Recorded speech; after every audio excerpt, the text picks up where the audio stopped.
Mr. President, the distinguished colleagues, just want to make a point of manifestation. I was the one who said this morning that sometimes we have to bend law. We don't have to. The point is, there's a Latin word that says, vox populi, vox Dei. The voice of the people is the voice of God. Now let me ask you, Mr. President, is our law higher than the voice of God? Is our law higher than the voice of the people? Mr. President, the law is supposed to protect the people. What we are asking, Mr. President, is the return of the value of good faith. I understand, Mr. President, what the gentleman from Pampanga this morning was saying, that it is not a requisite to return the money na kinuha po ng mga kontraktor, ng mga kumita po sa flood control project, Mr. President. Tama po yun, hindi po. At meron pong prosesong sinusunod tayo na kailangan sundin. Pag gumulong na yung batas, hayaan ang korte ang magsabi, Mr. President, tens of thousands of people went out last Sunday. Narinig ko po, hindi ko po alam kung yung makasama natin narinig. Narinig ko po yung sigaw ng taong bayan. Ibalik ang pera namin. Malinaw po. And I was asked by a reporter, by an interview, your comment. I said the message is loud and clear, Mr. President. Ayusin natin sa gobyerno ang ating mga trabaho. Iwasan pong mahulog sa korupsyon. The people are demanding that these people, contractors, DPWH officials, including politicians who made wealth, kumita po sa flood control, na kung maaari isoli nila ang kanilang ninakaw sa bayan. And I think that is the right thing to do. Ang problema kasi, Mr. President, kung susundin natin ang batas, alam naman po natin ang pagdinig sa ating bayan ay buwan at taon ang inaabot. Baka pagdating po sa dulo, wala na pong makuha ang gobyerno sa mga taong ito. My only point, Mr. President, is the people were asking, the people are demanding. Isole yung pera na ninakaw sa kanila. Meron po tayong batas. True enough, Mr. President, I don't disagree. There is a process. May proseso, tama din po. Paano naman po yung sigaw ng taong bayan? How can we pacify the clamor, the anger of the population, Mr. President? I have no answer. My only answer, Mr. President, is isoli po ninyo ang inyong ninakaw. No ifs and buts. Ang sinasabi lang po ng DOJ, kakausapin po nila ang mga taong ito kung pwede isoli. Wala naman po sinabi ang DOJ. Ito ang batas, bawal po, kailangan ninyong isoli yan. The DOJ, the Secretary himself said, they will ask, but they will not force them. Depende, mas mabuti raw kung kusang loob nilang isurrender yung pera, Mr. President. Wala naman pong nagbabawal sa batas na magbalik ng ninakaw. There's no such thing. And alam ko pong meron tayong process, we have procedures. But my only point is, Mr. President, whether I'm right or wrong, I stand to the wishes of the public, of the Filipino people, ibalik ang perang ninakaw sa kanila. Period, Mr. President. Thank you, Mr. President. Thank you, Senator Erwin Tulfo. Senator Padilla is recognized. Opo. Ginoong Pangulo, napakaganda po ng mga punto na binitawan ng ating inahangaan na si Senator Erwin Tulfo. Ngunit, alam niyo po, meron pong historical injustice na nangyari sa mga Bangsamoro. kung ang usapin po natin ay sisingilin natin ang inang bayan sa mga utang nito sa Bangsamoro at hindi natin padadaanin sa batas, para saan po yung BARM law? Mapupunta na lang po kami sa gulo. Mapupunta na lang po ito sa paniningil na hindi. Ganito kailangan magbayad. Kailangan ngayon na. Kailangan po dumaan tayo sa proseso. Ang atin pong saligang batas ay malinaw na nagsasabi na may due process.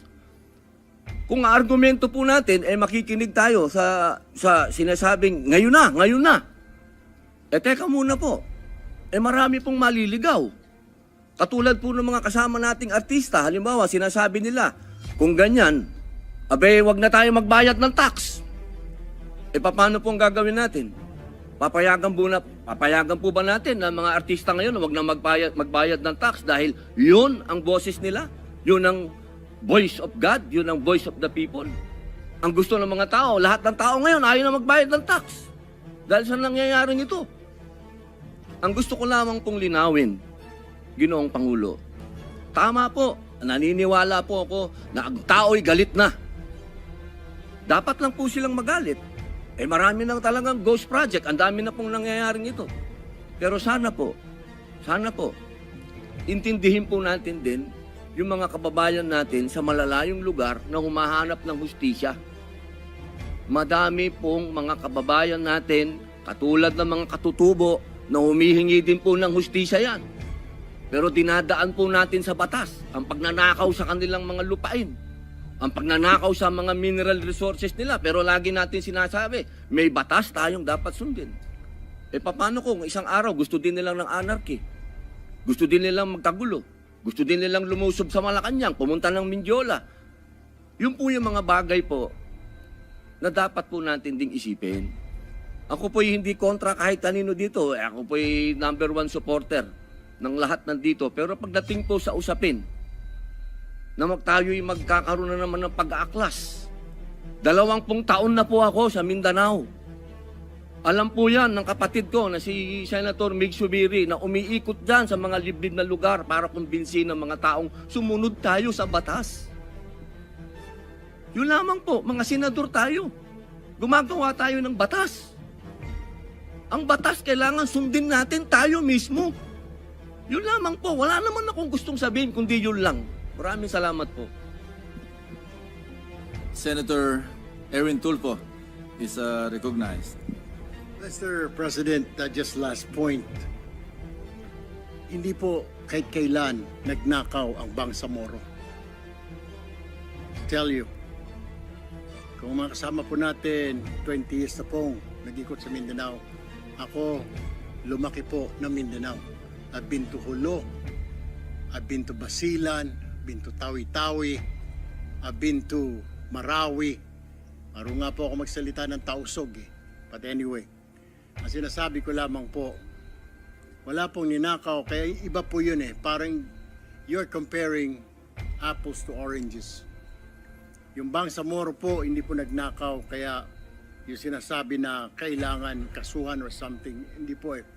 Ang sinasabi ko lang po, ito'y malinaw na yung sinisigaw po ng mga kababayan natin ni Sole. And that's my own opinion, Mr. President. We have to return it. Kusa po, kung gusto po, kung sincero silang maging state witness, gusto po nilang mapasok sa Department of Justice, then siguro po, in good faith, Mr. President, isoli po nila yung mga nakuha po nila. That is all, Mr. President. I have no further statements. Thank you, Mr. President. Thank you, Senator Erwin Tulfo. Mr. President, the distinguished colleagues, just want to make a point of manifestation. I was the one who said this morning that sometimes we have to bend law. We don't have to. The point is,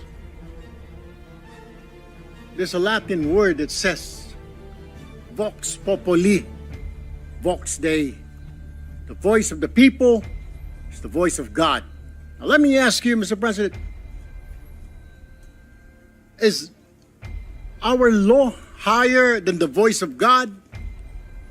Is our law higher than the voice of the people? Mr. President, the law is supposed to protect the people. What we are asking, Mr. President, is the return of the value of good faith. I understand, Mr. President, what the gentleman from Pampanga this morning was saying, that it is not a requisite to return the money na kinuha po ng mga kontraktor, ng mga kumita po sa flood control project, Mr. President. Tama po yun, hindi po. At meron pong prosesong sinusunod tayo na kailangan sundin. Pag gumulong na yung batas, hayaan ang korte ang magsabi. Mr. President, tens of thousands of people went out last Sunday. Narinig ko po, hindi ko po alam kung yung mga kasama natin narinig. Narinig ko po yung sigaw ng taong bayan. Ibalik ang pera namin. Malinaw po. And I was asked by a reporter, by an interview, your comment. I said the message is loud and clear, Mr. President. Ayusin natin sa gobyerno ang ating mga trabaho. Iwasan po mahulog sa korupsyon. The people are demanding that these people, contractors, DPWH officials, including politicians who made wealth, kumita po sa flood control, na kung maaari isoli nila ang kanilang ninakaw sa bayan. And I think that is the right thing to do. Ang problema kasi, Mr. President, kung susundin natin ang batas, alam naman po natin ang pagdinig sa ating bayan ay buwan at taon ang inaabot. Baka pagdating po sa dulo, wala na pong makuha ang gobyerno sa mga taong ito. My only point, Mr. President, is the people were asking, the people are demanding. Isole yung pera na ninakaw sa kanila. Meron po tayong batas. True enough, Mr. President, I don't disagree. There is a process. May proseso, tama din po. Paano naman po yung sigaw ng taong bayan? How can we pacify the clamor, the anger of the population, Mr. President? I have no answer. My only answer, Mr. President, is isoli po ninyo ang inyong ninakaw. No ifs and buts. Ang sinasabi lang po ng DOJ, kakausapin po nila ang mga taong ito. Kung pwede, isoli. Wala naman po sinabi ang DOJ. Ito ang batas, bawal po, kailangan ninyong isoli yan. The DOJ, the Secretary himself said, they will ask, but they will not force them. Depende, mas mabuti raw kung kusang loob nilang isurrender yung pera, Mr. President. Wala naman pong nagbabawal sa batas na magbalik ng ninakaw. There's no such thing. And alam ko pong meron tayong process, we have procedures. But my only point is, Mr. President, whether I'm right or wrong, I stand to the wishes of the public, of the Filipino people, ibalik ang perang ninakaw sa kanila. Period, Mr. President. Thank you, Mr. President. Thank you, Senator Erwin Tulfo. Senator Padilla is recognized. Opo. Ginoong Pangulo, napakaganda po ng mga punto na binitawan ng ating hinahangaan na si Senator Erwin Tulfo. Ngunit, alam niyo po, meron pong historical injustice na nangyari sa mga Bangsamoro. Kung ang usapin po natin ay sisingilin natin ang inang bayan sa mga utang nito sa Bangsamoro at hindi natin padadaanin sa batas, para saan po yung BARM law? Mapupunta na lang po kami sa gulo. Mapupunta na lang po ito sa paniningil na hindi. Ganito lang, kailangan magbayad. Kailangan ngayon na. Kailangan po dumaan tayo sa proseso. Ang atin pong saligang batas ay malinaw na nagsasabi na may due process. Kung argumento po natin, makikinig tayo sa sinasabing ngayon na. Teka muna po. Marami pong maliligaw. Katulad po ng mga kasama nating artista, halimbawa, sinasabi nila, kung ganyan, Abe, wag na tayo magbayad ng tax. E paano po ang gagawin natin? Papayagan po ba natin na mga artista ngayon na wag na magbayad ng tax dahil yun ang boses nila? Yun ang voice of God, yun ang voice of the people. Ang gusto ng mga tao, lahat ng tao ngayon ayaw na magbayad ng tax. Dahil sa nangyayaring ito. Ang gusto ko lamang pong linawin, Ginoong Pangulo, tama po, naniniwala po ako na ang tao'y galit na. Dapat lang po silang magalit. Eh marami nang talagang ghost project, ang dami na pong nangyayaring ito. Pero sana po, intindihin po natin din yung mga kababayan natin sa malalayong lugar na humahanap ng hustisya. Madami pong mga kababayan natin, katulad ng mga katutubo, na humihingi din po ng hustisya yan. Pero dinadaan po natin sa batas ang pagnanakaw sa kanilang mga lupain, ang pagnanakaw sa mga mineral resources nila. Pero lagi natin sinasabi, may batas tayong dapat sundin. E paano kung isang araw gusto din nilang ng anarchy? Gusto din nilang magkagulo? Gusto din nilang lumusob sa Malacanang, pumunta ng Mindiola? Yun po yung mga bagay po na dapat po natin ding isipin. Ako po'y hindi kontra kahit kanino dito. Ako po'y number 1 supporter ng lahat nandito. Pero pagdating po sa usapin, na tayo'y magkakaroon na naman ng pag-aaklas. 20 taon na po ako sa Mindanao. Alam po yan ng kapatid ko na si Senator Mig Subiri na umiikot dyan sa mga liblib na lugar para kumbinsin ng mga taong sumunod tayo sa batas. Yun lamang po, mga senador tayo. Gumagawa tayo ng batas. Ang batas kailangan sundin natin tayo mismo. Yun lamang po, wala naman akong gustong sabihin kundi yun lang. Maraming salamat po. Senator Erwin Tulfo is recognized. Mr. President, just last point. Hindi po kahit kailan nagnakaw ang Bangsamoro.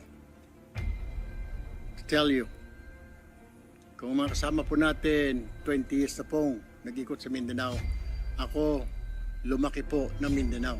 I've been to Hulo, I've been to Basilan, I've been to Tawi-Tawi, I've been to Marawi. Maro nga po ako magsalita ng Tausog eh. But anyway, ang sinasabi ko lamang po, wala pong ninakaw, kaya iba po yun eh. Parang you're comparing apples to oranges. Yung Bangsamoro po, hindi po nagnakaw, kaya yung sinasabi na kailangan kasuhan or something, hindi po eh. Ang sinasabi ko lang po, ito malinaw, na yung sinisigaw po ng mga kababayan natin ni Sole. And that's my own opinion, Mr. President. We have to return it. Kusa po, kung gusto po, kung sincero silang maging state witness, gusto po nilang mapasok sa Department of Justice, then siguro po, in good faith, Mr. President, isoli po nila yung mga nakuha po nila. That is all, Mr. President. I have no further statements. Thank you, Mr. President. Thank you, Senator Erwin Tulfo. Mr. President, the distinguished colleagues, just want to make a point of manifestation. I was the one who said this morning that sometimes we have to bend law. We don't have to. The point is, there's a Latin word that says, vox populi, vox Dei. The voice of the people is the voice of God. Now let me ask you, Mr. President, is our law higher than the voice of God? Is our law higher than the voice of the people? Mr. President, the law is supposed to protect the people. What we are asking, Mr. President, is the return of the value of good faith.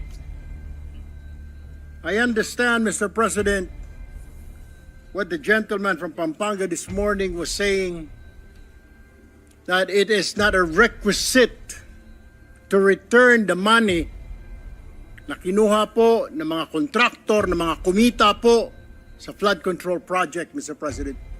Tama po yun, hindi po. At meron pong prosesong sinusunod tayo na kailangan sundin. Pag gumulong na yung batas, hayaan ang korte ang magsabi. Mr. President, tens of thousands of people went out last Sunday.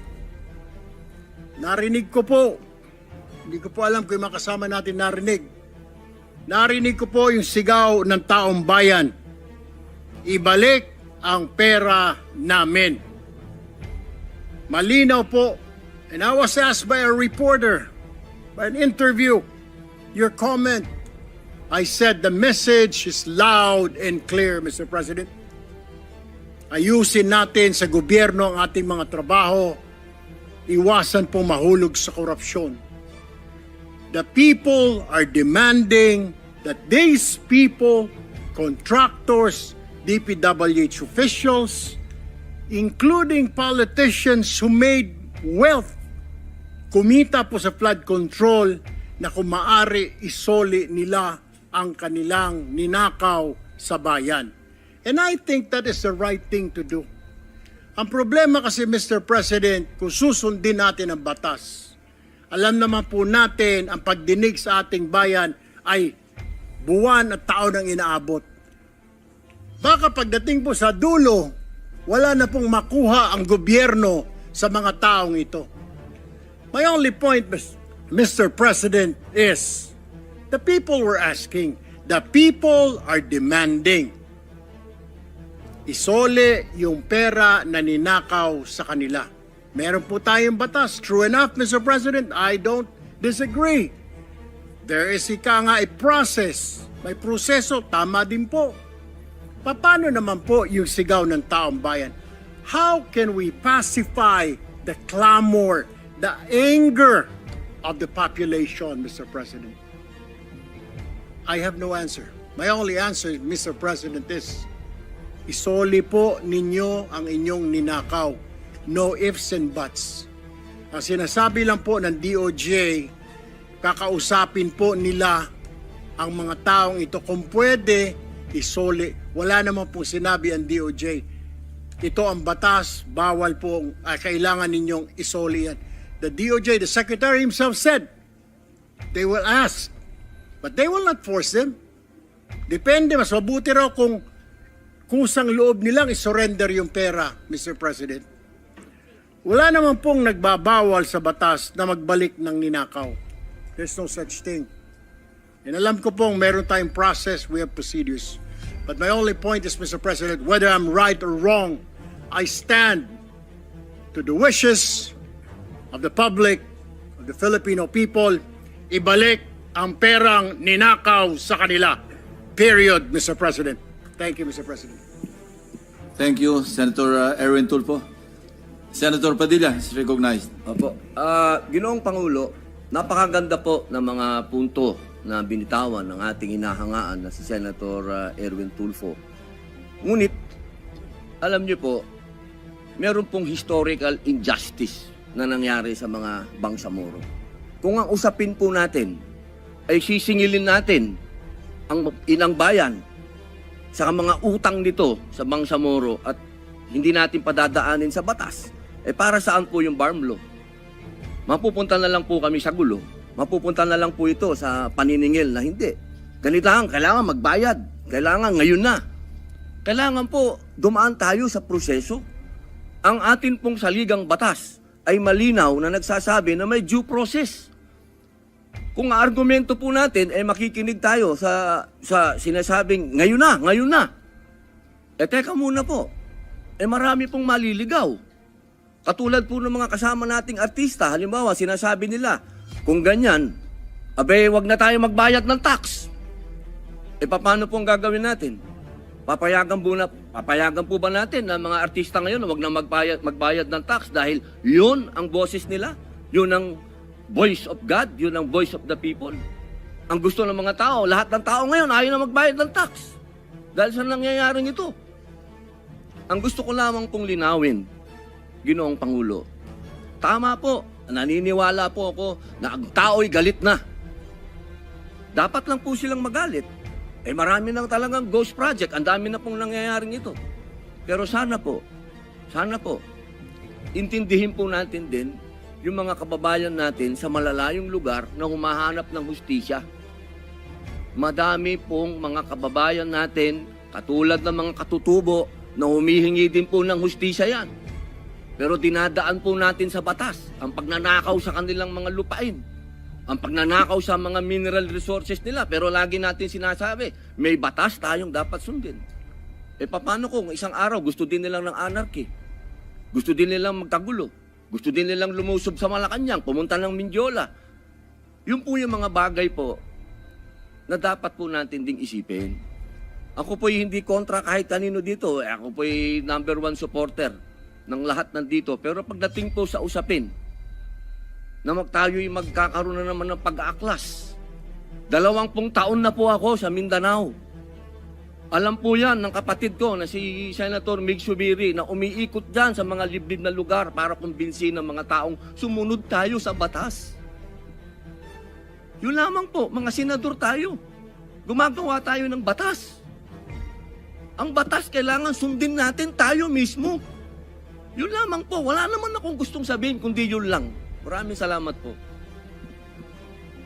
Senator Erwin Tulfo is recognized.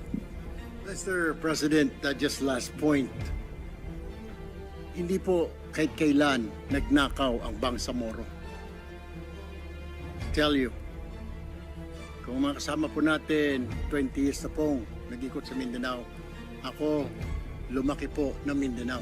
I've been to Jolo, I've been to Basilan, I've been to Tawi-Tawi, I've been to Marawi. Maro nga po ako magsalita ng Tausog eh.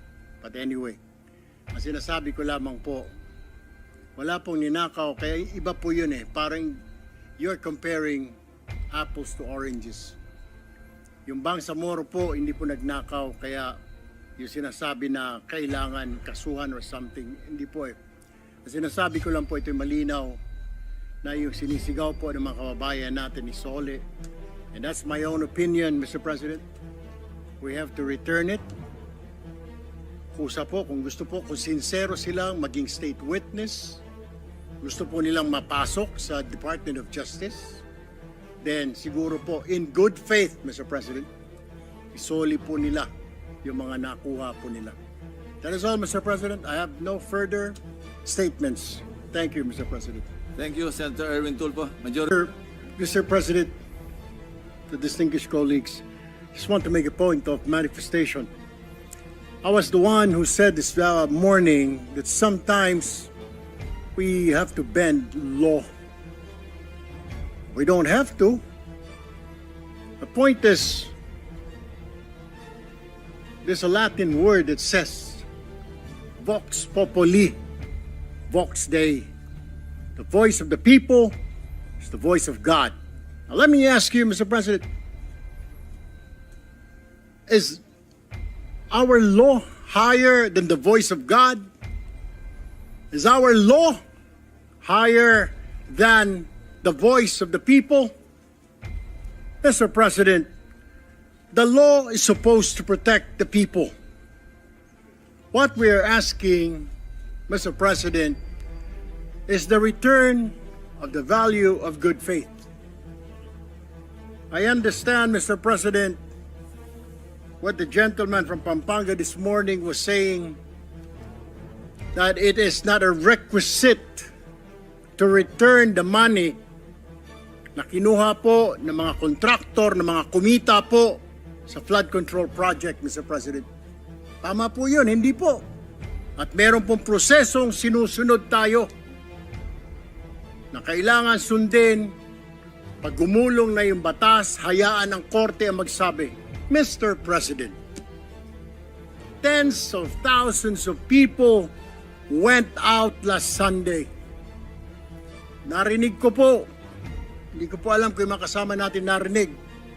Narinig ko po yung sigaw ng taong bayan. Ibalik ang pera namin. Malinaw po. And I was asked by a reporter, by an interview, your comment. I said the message is loud and clear, Mr. President. Ayusin natin sa gobyerno ang ating mga trabaho. Iwasan po mahulog sa korupsyon. The people are demanding that these people contractors, DPWH officials, including politicians who made wealth, kumita po sa flood control na kung maaari isoli nila ang kanilang ninakaw sa bayan. And I think that is the right thing to do. Ang problema kasi, Mr. President, kung susundin natin ang batas, alam naman po natin ang pagdinig sa ating bayan ay buwan at taon ang inaabot. Baka pagdating po sa dulo, wala na pong makuha ang gobyerno sa mga taong ito. My only point, Mr. President, is the people were asking, the people are demanding. Isole yung pera na ninakaw sa kanila. Meron po tayong batas. True enough, Mr. President, I don't disagree. There is a process. May proseso, tama din po. Paano naman po yung sigaw ng taong bayan? How can we pacify the clamor, the anger of the population, Mr. President? I have no answer. My only answer, Mr. President, is isoli po ninyo ang inyong ninakaw. No ifs and buts. Ang sinasabi lang po ng DOJ, kakausapin po nila ang mga taong ito. Kung pwede, isoli. Wala naman po sinabi ang DOJ. Ito ang batas, bawal po, kailangan ninyong isoli yan. The DOJ, the Secretary himself said, they will ask, but they will not force them. Depende, mas mabuti raw kung kusang loob nilang isurrender yung pera, Mr. President. Wala naman pong nagbabawal sa batas na magbalik ng ninakaw. There's no such thing. And alam ko pong meron tayong process, we have procedures. But my only point is, Mr. President, whether I'm right or wrong, I stand to the wishes of the public, of the Filipino people, ibalik ang perang ninakaw sa kanila. Period, Mr. President. Thank you, Mr. President. Thank you, Senator Erwin Tulfo. Senator Padilla is recognized. Opo. Ginoong Pangulo, napakaganda po ng mga punto na binitawan ng ating hinahangaan na si Senator Erwin Tulfo. Ngunit, alam niyo po, meron pong historical injustice na nangyari sa mga Bangsamoro. Kung ang usapin po natin ay sisingilin natin ang ilang bayan sa mga utang nito sa Bangsamoro at hindi natin padadaanin sa batas, para saan po yung Barm Law? Mapupunta na lang po kami sa gulo. Mapupunta na lang po ito sa paniningil na hindi. Ganito lang, kailangan magbayad. Kailangan ngayon na. Kailangan po dumaan tayo sa proseso. Ang atin pong saligang batas ay malinaw na nagsasabi na may due process. Kung ang argumento po natin ay makikinig tayo sa sinasabing ngayon na. Teka muna po. Marami pong maliligaw. Katulad po ng mga kasama nating artista, halimbawa sinasabi nila, kung ganyan, wag na tayo magbayad ng tax. Paano pong gagawin natin?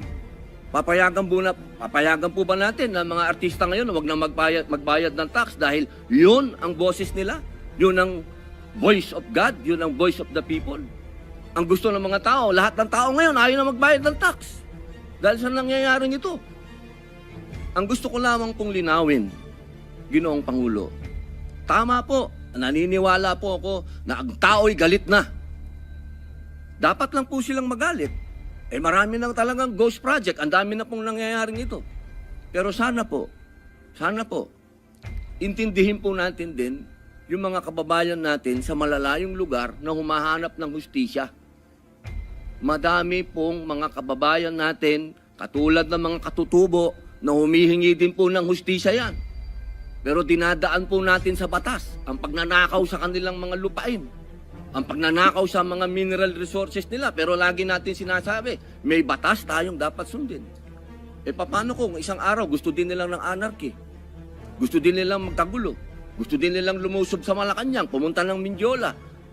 Yun po yung mga bagay po na dapat po natin ding isipin. Ako po'y hindi kontra kahit kanino dito. Ako po'y number 1 supporter ng lahat nandito. Pero pagdating po sa usapin, na tayo'y magkakaroon na naman ng pag-aaklas. 20 taon na po ako sa Mindanao. Alam po yan ng kapatid ko na si Senator Mig Zubiri na umiikot dyan sa mga liblib na lugar para kumbinsin ng mga taong sumunod tayo sa batas. Yun lamang po, mga senador tayo. Gumagawa tayo ng batas. Ang batas kailangan sundin natin tayo mismo. Yun lamang po, wala naman akong gustong sabihin kundi yun lang. Maraming salamat po. Senator Erwin Tulfo is recognized. Mr. President, just last point. Hindi po kahit kailan nagnakaw ang Bangsamoro. To tell you, kung mga kasama po natin, 20 years na pong nag-ikot sa Mindanao, ako lumaki po ng Mindanao. I've been to Hulo, I've been to Basilan, I've been to Tawi-Tawi, I've been to Marawi. Maro nga po ako magsalita ng Tausog eh. But anyway, ang sinasabi ko lamang po,